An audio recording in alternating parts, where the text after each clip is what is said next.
وننزل من القرآن ما هو شفاء ورحمة للمؤمنين.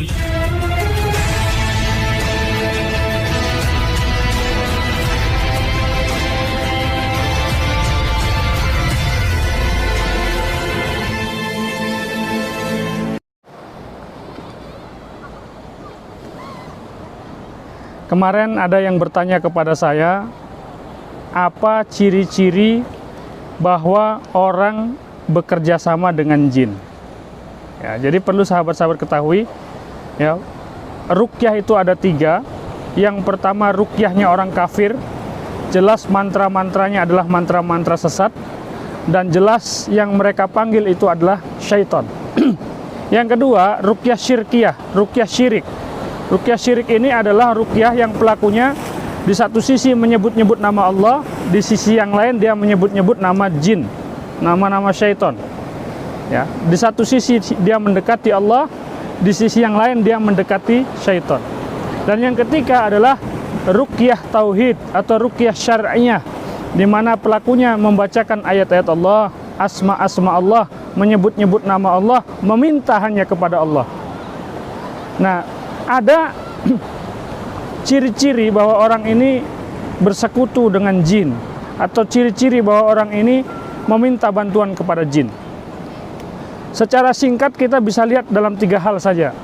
Yang pertama, ciri-cirinya dia menggunakan tenaga dalam. Jadi kalau ngobatin orang, ya, narik, dorong, menggunakan tenaga dalam. Tenaga dalam adalah tenaga menggunakan bantuan jin. Tidak ada literatur yang menyebutkan bahwa Rasulullah memiliki tenaga dalam, sahabat Nabi memiliki tenaga dalam, tabi'in memiliki tenaga dalam, tabi'ut tabi'in dan seterusnya, tidak ada. Sekiranya tenaga dalam adalah ajaran Rasulullah SAW, pasti Rasulullah itu lebih sakti daripada avatar. Ya, jadi ketika masa-masa perang dulu, Rasulullah akan hantam orang-orang kafir itu menggunakan tenaga dalam, tapi tidak. Jurusnya Rasulullah adalah dakwah. Ya.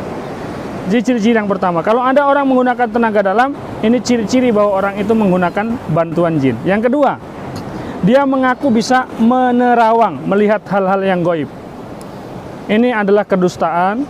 Kalau ada orang ngaku bisa nerawang, itu tanda bahwa orang itu di dalam tubuhnya ada jin. Maka Rasulullah SAW dalam hadis riwayat Imam Muslim mewanti-wanti agar umatnya tidak mendatangi tukang terawang.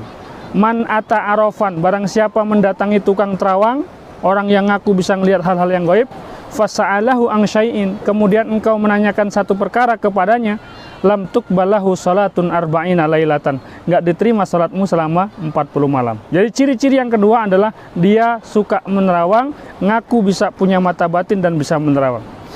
Yang ketiga, dia memberikan benda-benda, wafak, rajah, keris, gelang, kalung, cincin, batu akik untuk disimpan. Ini ikat di pinggangmu, ini tanam di sudut rumahmu dan sebagainya. Dia memberikan jimat. Rasulullah menyampaikan, man ala qatamimata faqad asyraka. Barang siapa menggantungkan jimat-jimat, dia telah melakukan kesyirikan. Mudah-mudahan 3 hal ini bermanfaat.